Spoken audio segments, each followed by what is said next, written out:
Hello my dear students, once again welcome to the JCBM College YouTube channel. In the last video lecture, I am explaining about the, I am already explained about the concept of elasticity of demand. In this particular video lecture, I am trying to explain the various types of elasticity of demand.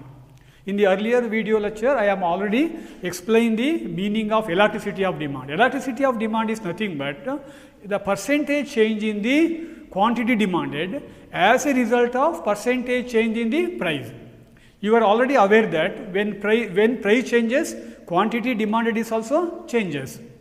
The percentage change in the price, it causes for percentage change in the quantity demanded, that is known as elasticity of demand. Elasticity of demand. Elasticity of demand is nothing, it is a ratio between, the elasticity of demand is the ratio between the percentage change in the price and percentage change in the quantity demanded. When price changes, quantity demanded is also changes. The rate at which the price change is result for change in the quantity demanded. It causes for change in the quantity demanded, that is known as elasticity of demand. Elasticity of demand is simply says that it is a ratio between change in the quantity demanded as a result of change in the price. Price and quantity demanded, they are changing from one point of time to another point of time. The rate at which, the percentage at which the price change, it result for change in the quantity demanded, that is known as elasticity of demand. ಆತ್ಮೀಯ ವಿದ್ಯಾರ್ಥಿಗಳೇ, ಮತ್ತೊಮ್ಮೆ JCBM college YouTube ಚಾನಲ್ಗೆ ನಿಮ್ಮನ್ನು ಆತ್ಮೀಯವಾಗಿ ಸ್ವಾಗತಿಸ್ತಾ ಇದ್ದೇನೆ. ಈ ಒಂದು video ಲೆಕ್ಚರಲ್ಲಿ ನಿಮಗೆ ಮುಖ್ಯವಾಗಿ ಈ ಬೇಡಿಕೆಯ ಸ್ಥಿತಿಸ್ಥಾಪಕತ್ವದ ಪ್ರಕಾರಗಳ ಬಗ್ಗೆ ನಾನು ನಿಮಗೆ ತಿಳಿಸ್ತಾ ಇದ್ದೇನೆ, ಅಥವಾ ಬೇಡಿಕೆ ಸ್ಥಿತಿಸ್ಥಾಪಕತ್ವದ ವಿಧಗಳ ಬಗ್ಗೆ ನಾನು ನಿಮಗೆ ತಿಳಿಸ್ತಾ ಇದ್ದೇನೆ. ಈಗಾಗಲೇ ನಿಮಗೆ ಹಿಂದಿನ ವಿಡಿಯೋ ಲೆಕ್ಚರಲ್ಲಿ ನಾನು ನಿಮಗೆ ಮುಖ್ಯವಾಗಿ ಬೇಡಿಕೆ ಸ್ಥಿತಿಸ್ಥಾಪಕತ್ವ ಅಂದರೆ ಏನು ಅಂತ ಹೇಳಿದ್ದೆ ಅಲ್ವಾ. ಬೇಡಿಕೆ ಸ್ಥಿತಿಸ್ಥಾಪಕತ್ವ ಅಂದ್ರೇನು? ಬೆಲೆಯಲ್ಲಿ ಉಂಟಾಗುವಂಥ ಬದಲಾವಣೆಗಳು ಬೇಡಿಕೆಯ ಮೇಲೆ ಯಾವ ದರದ ಬದಲಾವಣೆಗಳಿಗೆ ಕಾರಣವಾಗ್ತವೆ, ಯಾವ ಪ್ರಮಾಣದ ಬದಲಾವಣೆಗಳಿಗೆ ಕಾರಣವಾಗ್ತವೆ ಎಂಬುದನ್ನು ನಾವು ಬೇಡಿಕೆಯ ಸ್ಥಿತಿಸ್ಥಾಪಕತ್ವ ಅಂತ ಕರಿತೇವೆ. ಬೇಡಿಕೆ ಸ್ಥಿತಿಸ್ಥಾಪಕತ್ವ ಅಂದ್ರೇನು? ಬೆಲೆಯಲ್ಲಿ ಉಂಟಾಗುವಂಥ ಬದಲಾವಣೆಗಳು ಬೇಡಿಕೆಯ ಮೇಲೆ ಯಾವ ದರದ ಬದಲಾವಣೆಗಳಿಗೆ, ಯಾವ ಪ್ರಮಾಣದ ಬದಲಾವಣೆಗಳಿಗೆ ಕಾರಣವಾಗ್ತವೆ ಎಂಬುದನ್ನು ಬೇಡಿಕೆಯ ಸ್ಥಿತಿಸ್ಥಾಪಕತ್ವ ಅಂತ ನಾವು ಹೇಳ್ತೇವೆ. ನಿಮ್ಗೆ ಈಗಾಗಲೇ ಗೊತ್ತಿರುವ ಹಾಗೆ ಬೆಲೆ ಬದಲಾದ ಕೂಡಲೇ ಬೇಡಿಕೆಯೂ ಕೂಡ ಬದಲಾಗುತ್ತೆ, ಬೇಡಿಕೆಯ ಪ್ರಮಾಣದಲ್ಲೂ ಕೂಡ ಬದಲಾಗುತ್ತೆ. ಬೆಲೆಯಲ್ಲಿ ಉಂಟಾಗುವಂಥ ಬದಲಾವಣೆಯ ಪ್ರಮಾಣ ಮತ್ತು ಬೇಡಿಕೆಯಲ್ಲಿನ ಬದಲಾವಣೆಯ ಪ್ರಮಾಣ, ಇವುಗಳ ನಡುವಣ ಅನುಪಾತವನ್ನು ಬೇಡಿಕೆಯ ಸ್ಥಿತಿಸ್ಥಾಪಕತ್ವ ಅಂತ ನಾವು ಹೇಳ್ತೇವೆ. ಇದರ ಬಗ್ಗೆ ನಾನು ಈಗಾಗಲೇ ಬೇರೆ ಬೇರೆ ವ್ಯಾಖ್ಯೆಗಳ ಮೂಲಕ, ಆಲ್ಫ್ರೆಡ್ ಮಾರ್ಷಲ್ ಅವರ ವ್ಯಾಖ್ಯೆಯ ಮೂಲಕ, ಲಿಪ್ಸೆಯವರ ವ್ಯಾಖ್ಯೆಯ ಮೂಲಕ ನಿಮಗೆ ವಿಷಯವನ್ನು ತಿಳಿಸಿದ್ದೆ. ಅಂದರೆ ಈ ಒಂದು ವಿಡಿಯೋ ಲೆಕ್ಚರಲ್ಲಿ ಮುಖ್ಯವಾಗಿ ನಾನು ನಿಮ್ಗೆ ಏನು ಹೇಳ್ತೀವಿ ಅಂತ ಹೇಳಿದರೆ, ಈ ಬೇಡಿಕೆ ಸ್ಥಿತಿಸ್ಥಾಪಕತ್ವದ ಪ್ರಕಾರಗಳು ಯಾವುದು, ವಿಧಗಳು ಯಾವುದು ಅಂತ ನಾವು ನಿಮಗೆ ಹೇಳಬೇಕಾಗಿದೆ. ಬೇಡಿಕೆ ಸ್ಥಿತಿಸ್ಥಾಪಕತ್ವದಲ್ಲಿ ಅನೇಕ ಪ್ರಕಾರಗಳಿವೆ, ಅದರಲ್ಲಿ ಬಹಳ ಪ್ರಮುಖವಾದಂಥ ಪ್ರಕಾರಗಳ ಬಗ್ಗೆ ನಾನು ನಿಮಗೆ ತಿಳಿಸ್ತಾ ಇದ್ದೇನೆ. In this particular class I am try to explaining about the various types of elasticity of demand. The first and foremost types of elasticity of demand, that is the price elasticity of demand. Price elasticity of demand is one of the important types of elasticity of demand. Elasticity of demand is classified into different categories. One of such category, that is the price elasticity of demand. We are trying to understand the meaning of the price elasticity of demand. Price elasticity of demand is nothing but the degree of responsiveness of demand to change in the price. To change in the price, that is known as price elasticity of demand. Price elasticity of demand is nothing but the degree of responsiveness of demand because of change in the price only. The prices of the commodity is only considered at the time of explain the price elasticity of demand. We consider only price. There is a inverse relationship between price and quantity demanded according to law of demand. When price changes, quantity demanded is also changes. The responsiveness, the degree of responsiveness the degree of responsiveness of demand because of change in the price, because of change in the price, that is known as price elasticity of demand. Price elasticity of demand explains that when the demand changes, when demand either increases or decreases, as a result of the change in the price only, the degree at which the demand changes because of the change in the price, that is known as the price elasticity of demand. That is one of the important type of elasticity of demand concept developed by Alfred Marshall. ಈಗ ಮೊಟ್ಟ ಮೊದಲ ಬೇಡಿಕೆ ಸ್ಥಿತಿಸ್ಥಾಪಕತ್ವದ ಪ್ರಕಾರ ಯಾವುದು ಅಂತ ಹೇಳಿದರೆ ಬೆಲೆಯ ಬೇಡಿಕೆಯ ಸ್ಥಿತಿಸ್ಥಾಪಕತ್ವ. ಬೆಲೆಯ ಬೇಡಿಕೆಯ ಸ್ಥಿತಿಸ್ಥಾಪಕತ್ವ. ಹಾಗಾದರೆ ಬೆಲೆಯ ಬೇಡಿಕೆ ಸ್ಥಿತಿಸ್ಥಾಪಕತ್ವ ಅಂದ್ರೆ ಏನು? ಬೆಲೆಯ ಬೇಡಿಕೆ ಸ್ಥಿತಿಸ್ಥಾಪಕತ್ವ ಅಂತ ಹೇಳಿದರೆ ಬೇಡಿಕೆಯ ಮೇಲೆ ಅನೇಕ ಅಂಶಗಳು ಪ್ರಭಾವವನ್ನು ಬೀರ್ತವೆ ಅಲ್ವಾ. ಅದರಲ್ಲಿ ಬೆಲೆಯೊಂದನ್ನು ಮಾತ್ರ ಪರಿಗಣಿಸಿ ಬೆಲೆಯಲ್ಲಿ ಉಂಟಾಗುವಂಥ ಬದಲಾವಣೆಗಳು ಬೇಡಿಕೆಯ ಮೇಲೆ ಯಾವ ದರದ ಬದಲಾವಣೆಗಳಿಗೆ ಕಾರಣವಾಗ್ತವೆ ಎಂಬುದನ್ನು ಬೆಲೆಯ ಬೇಡಿಕೆಯ ಸ್ಥಿತಿಸ್ಥಾಪಕತ್ವ ಅಂತ ಹೇಳ್ತೇವೆ. ಬೆಲೆಯ ಬೇಡಿಕೆ ಸ್ಥಿತಿಸ್ಥಾಪಕತ್ವದಲ್ಲಿ ಬೇಡಿಕೆಯ ಮೇಲೆ ಪ್ರಭಾವವನ್ನು ಬೀರಬಲ್ಲ ಇತರ ಅಂಶಗಳನ್ನು ಪರಿಗಣಿಸದೆ ಕೇವಲ ಬೆಲೆಯಲ್ಲಿ ಉಂಟಾಗುವಂಥ ಬದಲಾವಣೆಯ ಪ್ರಮಾಣ ಮತ್ತು ಬೇಡಿಕೆಯಲ್ಲಿ ಉಂಟಾಗುವಂಥ ಬದಲಾವಣೆಯ ಪ್ರಮಾಣ ಇವುಗಳ ನಡುವಣ ಅನುಪಾತವನ್ನು ಇಲ್ಲಿ ವಿವರಿಸಲಾಗುತ್ತದೆ. ಇದಕ್ಕೆ ನಾವೇನು ಕರಿಬೇಕು? ಬೆಲೆಯ ಬೇಡಿಕೆ ಸ್ಥಿತಿಸ್ಥಾಪಕತ್ವ ಅಂತ ಹೇಳ್ತೇವೆ. ಬೆಲೆಯ ಬೇಡಿಕೆ ಸ್ಥಿತಿಸ್ಥಾಪಕತ್ವದಲ್ಲಿ ಬೆಲೆಯಲ್ಲಿ ಉಂಟಾಗುವಂಥ ಏರುಪೇರುಗಳು, ನಿಮಗೆ ಗೊತ್ತಿದೆ ಬೆಲೆ ಅಂತ ಹೇಳೋದು ಯಾವತ್ತೂ ಕೂಡ ಬದಲಾಗುವ ಅಂಶ. Price is a changing phenomena. It is changing from one point of time to another point of time. Price is a variable, it is not a constant. It is changing from one point of time to another point of time. When the price changes, the demand for a product is also either increases or decreases. The degree at which, degree means the rate at which the demand changes because of the change in the price, that is known as price elasticity of demand. ಈಗ ನೋಡಿ, ಇಲ್ಲಿ ಬೆಲೆಯ ಬೇಡಿಕೆ ಸ್ಥಿತಿಸ್ಥಾಪಕತ್ವ ಅಂತ ಹೇಳ್ತೇವೆ. ಹಾಗಾದರೆ ಬೆಲೆಯ ಬೇಡಿಕೆ ಸ್ಥಿತಿಸ್ಥಾಪಕತ್ವ ಅಂದ್ರೇನು? ಬೆಲೆಯನ್ನು ಮಾತ್ರ ಪರಿಗಣಿಸ್ತೇವೆ. ಇಲ್ಲಿ ಭಾಳ ಮುಖ್ಯವಾಗಿ ಗಮನಿಸಬೇಕು ನೀವು. ಬೆಲೆಯನ್ನು ಮಾತ್ರ ಪರಿಗಣಿಸಿ ಬೇಡಿಕೆಯ ಮೇಲೆ ಪ್ರಭಾವವನ್ನು ಬೀರಬಲ್ಲ ಇತರ ಅಂಶಗಳನ್ನು ನಾವು ಪರಿಗಣಿಸದೆ ಬೆಲೆಯಲ್ಲಿ ಉಂಟಾಗುವಂತಹ ಬದಲಾವಣೆಯ ದರ ಮತ್ತು ಬೇಡಿಕೆಯಲ್ಲಿ ಉಂಟಾಗುವಂಥ ಬದಲಾವಣೆಯ ಪ್ರಮಾಣ ಇವುಗಳ ನಡುವಣ ಸಂಬಂಧವನ್ನು ಬೆಲೆಯ ಬೇಡಿಕೆಯ ಸ್ಥಿತಿಸ್ಥಾಪಕತ್ವದಲ್ಲಿ ಪರಿಗಣಿಸಲಾಗುತ್ತದೆ. ಬೆಲೆಯ ಬೇಡಿಕೆ ಸ್ಥಿತಿಸ್ಥಾಪಕತ್ವದಲ್ಲಿ ಬೆಲೆಯಲ್ಲಿ ಉಂಟಾಗುವಂಥ ಬದಲಾವಣೆಯ ದರ ಮತ್ತು ಬೇಡಿಕೆಯಲ್ಲಿ ಉಂಟಾಗುವಂಥ ಬದಲಾವಣೆಯ ಪ್ರಮಾಣ ಇವುಗಳ ನಡುವಣ ಅನುಪಾತವನ್ನು ಇಲ್ಲಿ ವಿವರಿಸಲಾಗುತ್ತದೆ. That is known as the price elasticity of demand. ಇದನ್ನು ಬೆಲೆಯ ಬೇಡಿಕೆಯ ಸ್ಥಿತಿಸ್ಥಾಪಕತ್ವ ಅಂತ ಹೇಳ್ತೇವೆ. ಬೆಲೆಯ ಬೇಡಿಕೆ ಸ್ಥಿತಿಸ್ಥಾಪಕತ್ವದಲ್ಲಿ ನೀವು ಮತ್ತೆ ಪುನಃ ಹೇಳ್ತಿದ್ದೀನಿ, ಬೆಲೆಯನ್ನು ಮಾತ್ರ ಪರಿಗಣಿಸಬೇಕು. ಬೆಲೆಯಲ್ಲಿ ಉಂಟಾಗುವಂತಹ ಬದಲಾವಣೆಗಳು, ಬೆಲೆಯಲ್ಲಿ ಉಂಟಾಗುವ ಬದಲಾವಣೆ ಅಂದ್ರೇನು? ಬೆಲೆಯಲ್ಲಿನ ಹೆಚ್ಚಳ ಅಥವಾ ಕಡಿತ. ಬೆಲೆಯಲ್ಲಿ ಉಂಟಾಗುವಂಥ ಬದಲಾವಣೆಗಳು ಬೇಡಿಕೆಯ ಪ್ರಮಾಣದ ಮೇಲೆ ಎಷ್ಟರ ಮಟ್ಟಿಗೆ ಕಾರಣವಾಗ್ತವೆ, ಎಷ್ಟರ ಮಟ್ಟಿಗೆ ಅದು ಕಾರಣೀಭೂತವಾಗುತ್ತೆ ಎಂಬುದನ್ನು ನಾವು ಬೆಲೆಯ ಬೇಡಿಕೆಯ ಸ್ಥಿತಿಸ್ಥಾಪಕತ್ವ ಅಂತ ಕರಿತೇವೆ. With the help of a simple formula, we are able to explain the price elasticity of demand. The first one is the formula is small e. E is equal to delta Q divided by delta P multiplied by Q divided by P. That is a formula. That is a formula to explain the price elasticity of demand. Price elasticity of demand, for the sake of better understanding, we use a simple formula. The formula is E is equal to, E means elasticity of demand. Elasticity of demand is equal to, elasticity of demand means price elasticity of demand. Price elasticity of demand is equal to delta Q. Delta means change in, Q means quantity demanded. Delta Q means change in the quantity demanded divided by change in the price. Delta P means change in the price multiplied by Q divided by P. Q means quantity, original quantity demanded and original price. That is known as, that is the formula for explain the concept of price elasticity of demand.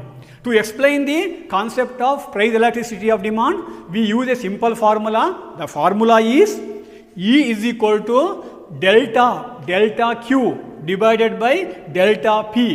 Delta Q divided by delta P multiplied by Q divided by P.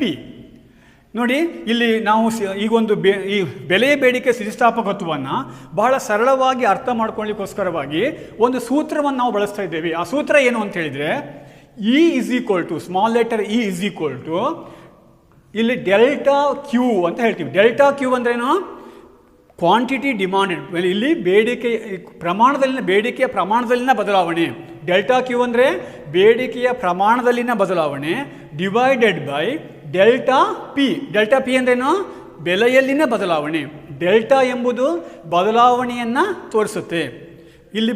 ಇಲ್ಲಿ E is equal to delta Q divided by delta P multiplied by Q divided by P. Q means original quantity demanded and original price. When in a given economy, the prices of the commodities is always changing. At the same time, the quantity demanded is also changes. The amount of changes taken place in price as a result of the amount of changes taken place in the quantity demanded as a result of the price, that is explaining with the help of this particular formula. That is the formula for explaining the price elasticity of demand. ನೋಡಿ, ಬೆಲೆಯ ಬೇಡಿಕೆ ಸ್ಥಿತಿಸ್ಥಾಪಕತ್ವವನ್ನು ಈ ಒಂದು ಸೂತ್ರದ ಮೂಲಕ ನಾವು ಹೇಳ್ಬೋದು. ಇದು ಬಹಳ ಸರಳವಾಗಿರುವಂಥ ಸೂತ್ರ. ಅಲ್ಲಿ ಸೂತ್ರ ಏನು ಹೇಳ್ತೀವಿ? ಇ ಅಂತ ಹೇಳ್ತೀವಿ. ಇ ಅಂದ್ರೇನು? ಬೆಲೆಯ ಬೇಡಿಕೆ ಸ್ಥಿತಿಸ್ಥಾಪಕತ್ವ. ಇ ಅಂದರೆ ಬೆಲೆಯ ಬೇಡಿಕೆಯ ಸ್ಥಿತಿಸ್ಥಾಪಕತ್ವ ಈಸ್ ಈಕ್ವಲ್ ಟು, ಅದು ಹೇಗೆ ಬರುತ್ತೆ? Delta Q. ಡೆಲ್ಟಾ ಕ್ಯೂ ಅಂದ್ರೇನು? ಕ್ಯೂ ಅಂದರೆ ಇಲ್ಲಿ ಕ್ವಾಂಟಿಟಿ ಡಿಮಾಂಡೆಡ್ ಅಂತ ಅರ್ಥ, ಅಥವಾ ಬೇಡಿಕೆಯ ಪ್ರಮಾಣ ಅಂತ ಅರ್ಥ. ಬೇಡಿಕೆಯ ಪ್ರಮಾಣದಲ್ಲಿನ ಬದಲಾವಣೆ. ಡೆಲ್ಟಾ ಅಂದರೆ ಬದಲಾವಣೆ. Divided by delta P. Delta ಅಂದ್ರೇನು? ಬದಲಾವಣೆ. ಪಿ ಅಂದ್ರೇನು? ಬೆಲೆ. ಇಂಟು ಯಾವುದಾಗ? ಕ್ಯೂ ಅಂದ್ರೇನು? ಕ್ವಾಂಟಿಟಿ. ಪಿ ಅಂದರೆ ಏನು? ಪ್ರೈಸ್. ಅಂದರೆ ಮೂಲ ಬೆಲೆ ಮತ್ತು ಮೂಲ ಬೇಡಿಕೆ, ಅದು ಅನ್ನ ಅಥವಾ ಮೂಲ ಬೆಲೆ ಮತ್ತು ಮೂಲ ಬೇಡಿಕೆಯನ್ನು ಹೊಸ ಬೆಲೆ ಮತ್ತು ಹೊಸ ಬೇಡಿಕೆಯ ಪ್ರಮಾಣದಿಂದ ಗುಣಿಸಿದಾಗ ನಮಗೆ ಸಿಗುವಂಥದ್ದೇ ಬೆಲೆಯ ಬೇಡಿಕೆ ಸ್ಥಿತಿಸ್ಥಾಪಕತ್ವವಾಗುತ್ತೆ. That is a very simple formula to explain the concept of price elasticity of demand. The second important type of elasticity of demand, that is the income elasticity of demand. Income elasticity of demand, that is the second important type of elasticity of demand. First of all, we are trying to understand the meaning of the income elasticity of demand. Income elasticity of demand explains the degree of responsiveness of demand. Degree of responsiveness of demand due to change in the income. Income is also variable. It means it is changing from one point of time to another point of time. When income of a consumer, that is a variable. It is changing from one point of time to another point of time. When income of a consumer changes, the amount of product purchased, the amount of good purchased by a consumer, that is also changes. The degree at which the income of a consumer changes, it causes for change in the quantity demanded. That is known as income elasticity of demand. Income elasticity of demand explains that the degree of responsiveness of demand due to the change in the income. We are already know that the income is a variable. It is changing from one point of time to another point of time. The rate at which the demand changes because of the change in the income, that is known as income elasticity of demand. ಇಲ್ಲಿ ಎರಡನೇ ಪ್ರಮುಖವಾದ ಇಲ್ಲಿ ಬೇಡಿಕೆ ಸ್ಥಿತಿಸ್ಥಾಪಕತ್ವದ ಪ್ರಕಾರ ಅಂತ ಹೇಳಿದರೆ ಆದಾಯದ ಬೇಡಿಕೆಯ ಸ್ಥಿತಿಸ್ಥಾಪಕತ್ವ. ಆದಾಯದ ಬೇಡಿಕೆಯ ಸ್ಥಿತಿಸ್ಥಾಪಕತ್ವ ಅಂದ್ರೆ ಏನು? ಇಲ್ಲಿ ಬೇಡಿಕೆಯಲ್ಲಿ ಬದಲಾವಣೆ ಆಗಲಿಕ್ಕೆ ಆದಾಯ ಎಷ್ಟರ ಮಟ್ಟಿಗೆ ಕಾರಣ ಆಗುತ್ತೆ? ಆದಾಯ ಎಂಬುದು ಬೇಡಿಕೆ ನಿರ್ಧರಿಸುವಂತಹ ಒಂದು ಪ್ರಮುಖವಾದ ಅಂಶ. ನಿಮ್ಗೆ ಈಗಾಗಲೇ ತಿಳಿದಿರುವಂತೆ ಬೇಡಿಕೆಯನ್ನು ಅನೇಕ ಅಂಶಗಳು ನಿರ್ಧರಿಸ್ತವೆ. ಅದರಲ್ಲಿ ಆದಾಯನೂ ಕೂಡ ಒಂದು ಅಂಶ. ಈಗ ಆದಾಯ ಅಂತ ಹೇಳೋದು ಬದಲಾಗುವಂಥ ಅಂಶ. ಅದು ಯಾವತ್ತೂ ಕೂಡ ನಿಂತ ನೀರಲ್ಲ. ಆದಾಯ ಅಂತೇಳಿ ಹರಿತಾ ಇರುವಂಥ ಒಂದು ನದಿಯಾಗಿರುತ್ತೆ. ಅಂದರೆ ಆದಾಯವನ್ನು ನಾವು ಒಂದು ನದಿಗೆ ಹೋಲಿಸ್ತೇವೆ. ಅದು ನಿಂತ ನೀರೆಲ್ಲ ಹರಿತಾ ಇರುತ್ತೆ, ಅದು ಬದಲಾಗ್ತಾ ಇರುತ್ತೆ ಅಂತ ಅರ್ಥ. ಈ ಆದಾಯದಲ್ಲಿ ಬದಲಾವಣೆ ಆದಾಗ ಅದು ಏನಾಗುತ್ತೆ? ಬೇಡಿಕೆಯ ಮೇಲೂ ಕೂಡ ಬದಲಾವಣೆಗೆ ಕಾರಣವಾಗುತ್ತೆ. ಆದಾಯದಲ್ಲಿ ಬದಲಾವಣೆ ಆದಾಗ ಅದು ಬೇಡಿಕೆಯ ಮೇಲೂ ಕೂಡ ಬದಲಾವಣೆಗೆ ಕಾರಣ ಆಗುತ್ತೆ.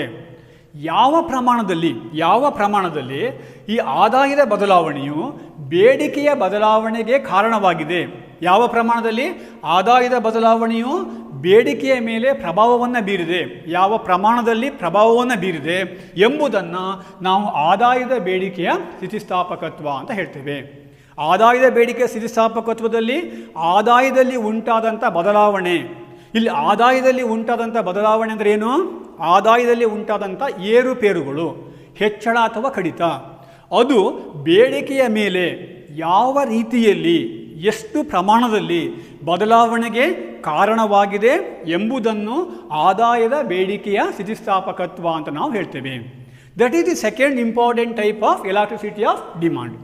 For the sake of better understanding of this particular concept, we are trying to examine the formula. The formula is EM is equal to a percentage change in the quantity demanded, percentage change in the quantity divided by percentage change in the M. M means income. In this particular formula, M indicates the income, Q indicates the quantity. With the help of a simple formula, we explain in the concept of the income elasticity of demand. Income elasticity of demand, EM means income elasticity of demand, is equal to percentage change in the quantity demanded, divided by percentage change in the M. M means income of the individual. Percentage change in the income of the consumer. That is the formula for the sake of calculation of the income elasticity of demand. ಆದಾಯದ ಬೇಡಿಕೆ ಸ್ಥಿತಿಸ್ಥಾಪಕತ್ವವನ್ನು ನಾವು ಕಂಡುಹಿಡಲಿಕ್ಕೆ ಬಹಳ ಸುಲಭವಾದಂಥ ಒಂದು ಫಾರ್ಮುಲಾವನ್ನು ಬಳಸ್ತೇವೆ, ಸೂತ್ರವನ್ನು ಬಳಸ್ತೇವೆ. ಆ ಸೂತ್ರ ಏನು ಅಂತ ಹೇಳಿದರೆ EM is equal to, EM ಅಂದ್ರೇನು? ಇಲ್ಲಿ ಆದಾಯದ ಬೇಡಿಕೆ ಸ್ಥಿತಿಸ್ಥಾಪಕತ್ವ is equal to percentage change in the Q. ಅಂದರೆ percentage change in the Q. ಇಲ್ಲಿ ಡೆಲ್ಟಾ ಅಂತ ಹೇಳಿ ಏನು ಹೇಳುತ್ತೆ? ಚೇಂಜ್ ಅಂತ ಹೇಳುತ್ತೆ. Percentage change in the Q divided by percentage change in the M. M ಅಂದ್ರೇನು?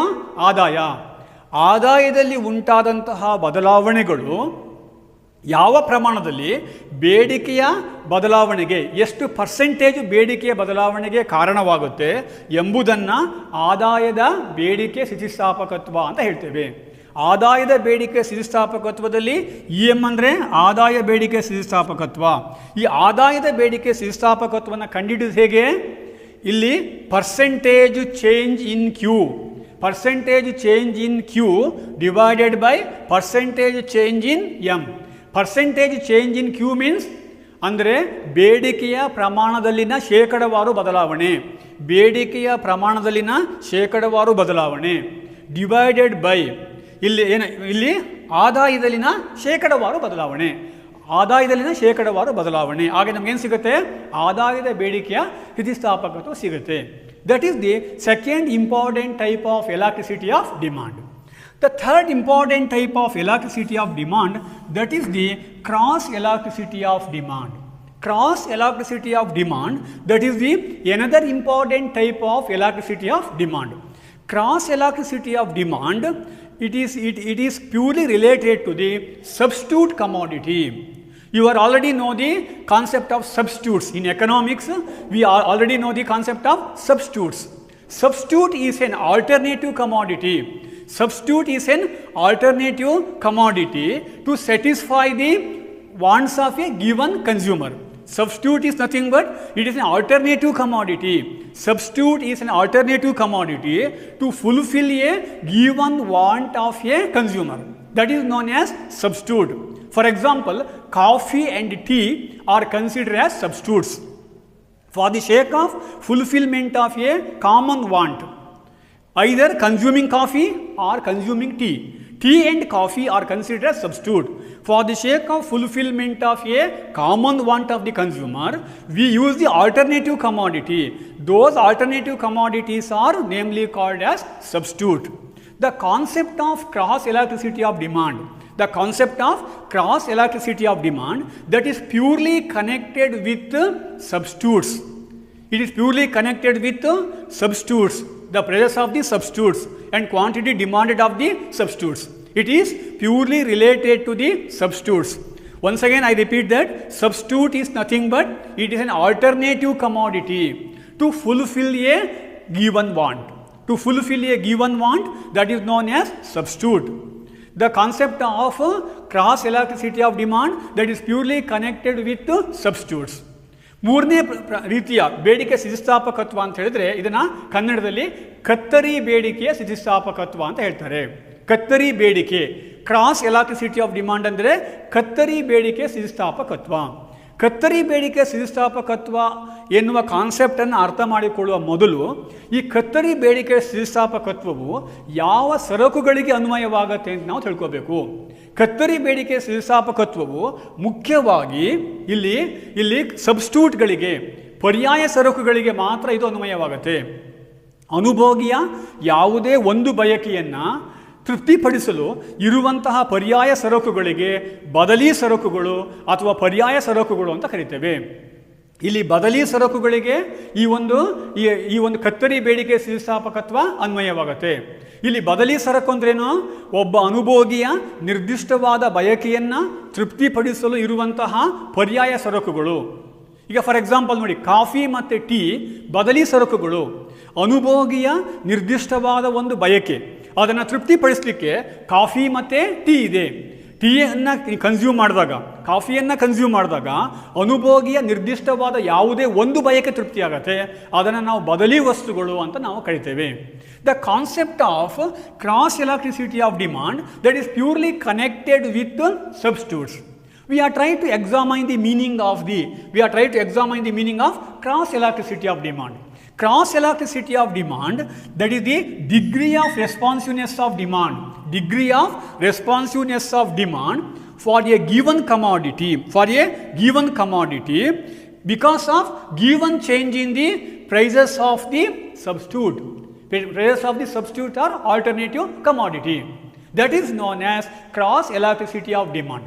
Cross elasticity of demand is nothing but the degree of responsiveness of demand. The degree of responsiveness of demand for a given commodity to a given change in the prices of the related commodity. Prices of the related commodity or substitute commodity.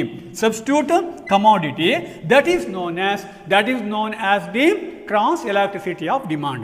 For example, X and Y are considered as the substitute. X and Y are considered as substitute.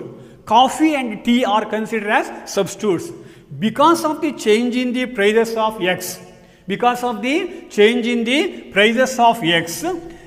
the quantity demanded for Y, that is changes. Coffee and tea are substitutes. The prices of the coffee, that is the 4 rupees. The prices of the tea is also 4 rupees. Because of in these circumstances, a given consumer who consumed the 10 cup of coffee or 10 cup of tea, because of change in the prices of coffee from 4 to 5 rupees, the amount of demand for tea instead of 10 to 12, that is known as cross elasticity of demand. Cross elasticity of demand is nothing but it is purely connected with substitutes. Substitute is an alternative commodity to satisfy a given wants of a consumer. The degree of responsiveness of demand for a given commodity to given change in the related commodity, that is known as the concept of cross elasticity of demand. Once again I repeat that coffee and tea are substitutes. They are in a given price. In a given price means the price of the coffee is 4 rupees. The price of the tea is also 4 rupees. Because of increasing the prices of tea, coffee price is constant. The price of the tea is increasing from 4 to 5 rupees. Originally, people demanded only 10 cup of coffee and 10 cup of tea.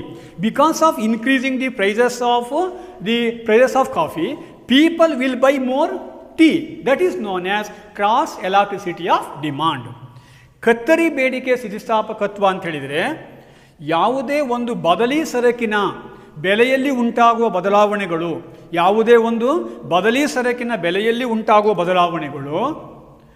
ಅದರ ಪರ್ಯಾಯ ಸರಕಿನ ಬೇಡಿಕೆಯ ಮೇಲೆ ಪರಿಣಾಮವನ್ನು ಬೀರುತ್ತದೆ. ಯಾವುದೇ ಒಂದು ಬದಲಿ ಸರಕಿನ ಬೆಲೆಯಲ್ಲಿ ಉಂಟಾಗುವಂತಹ ಏರುಪೇರುಗಳು ಆ ಸರಕಿನ ಬದಲಿ ವಸ್ತುವಿನ ಬೇಡಿಕೆಯ ಮೇಲೆ ಪರಿಣಾಮವನ್ನು ಬೀರುತ್ತೆ. ಇಲ್ಲಿ ನೀವು ಮುಖ್ಯವಾಗಿ ಗಮನಿಸಬೇಕಾದೇನು, ಯಾವುದೇ ಒಂದು ಬದಲಿ ಸರಕಿನ ಬೆಲೆಯಲ್ಲಿ ಉಂಟಾಗುವಂಥ ಬದಲಾವಣೆಗಳು ಅದರ ಪರ್ಯಾಯ ಸರಕಿನ ಬೇಡಿಕೆಯ ಮೇಲೆ ಎಷ್ಟರ ಮಟ್ಟಿಗೆ ಪರಿಣಾಮವನ್ನು ಉಂಟು ಮಾಡುತ್ತೆ, ಅದನ್ನು ಕತ್ತರಿ ಬೇಡಿಕೆ ಸ್ಥಿತಿಸ್ಥಾಪಕತ್ವ ಅಂತ ಹೇಳ್ತೀವಿ. ಫಾರ್ ಎಕ್ಸಾಂಪಲ್, ಈಗ ಎಕ್ಸ್ ಮತ್ತು ವೈ ಇಲ್ಲಿ ಪರ್ಯಾಯ ಸರಕುಗಳು ಅಥವಾ ಬದಲಿ ಸರಕುಗಳು ಅಂತ ಹೇಳಿ ಅದನ್ನು ನಾವು ತಿಳ್ಕೊಳ್ಳೋಣ. ಅಥವಾ ಕಾಫಿ ಮತ್ತು ಟೀ ಬದಲಿ ಸರಕುಗಳು. ಈಗ ಕಾಫಿಯ ಬೆಲೆ ಮತ್ತು ಟೀಯ ಬೆಲೆ 4 ರೂಪಾಯಿ ಇದೆ ಪ್ರತಿ ಕಪ್ಗೆ ಅಂತ ಇಟ್ಕೊಳ್ಳಿ. ಆಗ 10 ಕಪ್ ಕಾಫಿಗೆ ಡಿಮಾಂಡ್ ಇತ್ತು ಅಂತ ಇಟ್ಕೊಳ್ಳಿ. ಈಗ ಕಾಫಿಯ ಬೆಲೆ ಏನಾಗಿದೆ, ಜಾಸ್ತಿ ಆಗಿದೆ, 4 ರಿಂದ 5 ರೂಪಾಯಿಗೆ ಜಾಸ್ತಿ ಆಗಿದೆ.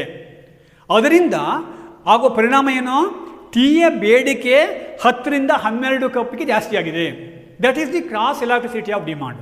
ಕ್ರಾಸ್ ಎಲಾಸ್ಟಿಸಿಟಿ ಆಫ್ ಡಿಮಾಂಡ್ ಅಂದರೆ ಕತ್ತರಿ ಬೇಡಿಕೆಯ ಸ್ಥಿತಿಸ್ಥಾಪಕತ್ವ ಅಂದರೆ ಯಾವುದೇ ಒಂದು ಬದಲಿ ಸರಕಿನ ಬೆಲೆಯಲ್ಲಿ ಉಂಟಾಗುವಂಥ ಬದಲಾವಣೆಗಳು ಅದರ ಬದಲಿ ಸರಕಿನ ಬೇಡಿಕೆಯ ಮೇಲೆ ಪರಿಣಾಮವನ್ನು ಬೀರುತ್ತೆ. ಎಕ್ಸ್ ಮತ್ತು ವೈ ಬದಲಿ ಸರಕುಗಳು. ಎಕ್ಸ್ ಸರಕಿನ ಬೆಲೆಯಲ್ಲಿ ಉಂಟಾಗುವಂಥ ಬದಲಾವಣೆಗಳು ವೈ ಸರಕಿನ ಬೇಡಿಕೆಯ ಮೇಲೆ ಪ್ರಭಾವವನ್ನು ಬೀರುತ್ತೆ. ಎಷ್ಟು ಪ್ರಭಾವವನ್ನು ಬೀರುತ್ತೆ ಅಂತ ಹೇಳೋದನ್ನು ನಾವು ಕತ್ತರಿ ಬೇಡಿಕೆಯ ಸ್ಥಿತಿಸ್ಥಾಪಕತ್ವ ಅಂತ ಹೇಳ್ತೀವಿ. ಕತ್ತರಿ ಬೇಡಿಕೆಯ ಸ್ಥಿತಿಸ್ಥಾಪಕತ್ವವನ್ನು ಕೂಡ ಒಂದು ಸಿಂಪಲ್ ಆಗಿರುವಂತಹ ಒಂದು ಸೂತ್ರದ ಮೂಲಕ ಹೇಳ್ಬೋದು. The formula is percentage change in the percentage change in the demand for X. Percentage change in the demand for X divided by percentage change in the prices of X. Percentage change in the demand for X divided by percentage change in the prices of X. I am already told that X and Y are alternative commodity. Because of the change in the prices of X, Y, it causes for change in the quantity demanded of X. That is known as cross elasticity of demand. ಕತ್ತರಿ ಬೇಡಿಕೆ ಸ್ಥಿತಿಸ್ಥಾಪಕತ್ವವನ್ನು ಸರಳವಾದಂಥ ಒಂದು ಸೂತ್ರದ ಮೂಲಕ ನಿಮಗೆ ಹೇಳ್ಬೋದು. ಆ ಸೂತ್ರ ಏನು ಅಂತ ಹೇಳಿದರೆ, percentage change in the quantity demanded for X. ಅಂದರೆ ಎಕ್ಸ್ ಸರಕಿನ ಬೇಡಿಕೆಯಲ್ಲಿನ ಬದಲಾವಣೆಯ ಶೇಕಡವಾರು ಪ್ರಮಾಣ. ಎಕ್ಸ್ ಸರಕಿನ ಬೇಡಿಕೆಯಲ್ಲಿನ ಬದಲಾವಣೆಯ ಶೇಕಡವಾರು ಪ್ರಮಾಣ ಡಿವೈಡೆಡ್ ಬೈ ವೈ ಸರಕಿನ ಬೆಲೆಯಲ್ಲಿನ ಬದಲಾವಣೆಯ ಶೇಕಡವಾರು ಪ್ರಮಾಣ. ವೈ ಸರಕಿನ ಬೆಲೆಯಲ್ಲಿನ ಬದಲಾವಣೆಯ ಶೇಕಡವಾರು ಪ್ರಮಾಣ. ಇದರಿಂದ ನಮಗೆ ಭಾಗಿಸಿಬಿಟ್ರೆ ಸಿಗುವಂಥದ್ದೇ ಕತ್ತರಿ ಬೇಡಿಕೆ ಸ್ಥಿತಿಸ್ಥಾಪಕತ್ವವಾಗಿರುತ್ತೆ. ಕತ್ತರಿ ಬೇಡಿಕೆ ಸ್ಥಿತಿಸ್ಥಾಪಕತ್ವವು ಮುಖ್ಯವಾಗಿ ಬದಲಿ ಸರಕುಗಳಿಗೆ ಇದು ಅನ್ವಯ ಆಗುತ್ತೆ. That is about the important type of elasticity of demand, namely called as the price elasticity of demand, income elasticity of demand, and cross elasticity of demand. In the next concepts are discussed in the next video lecture. Thank you.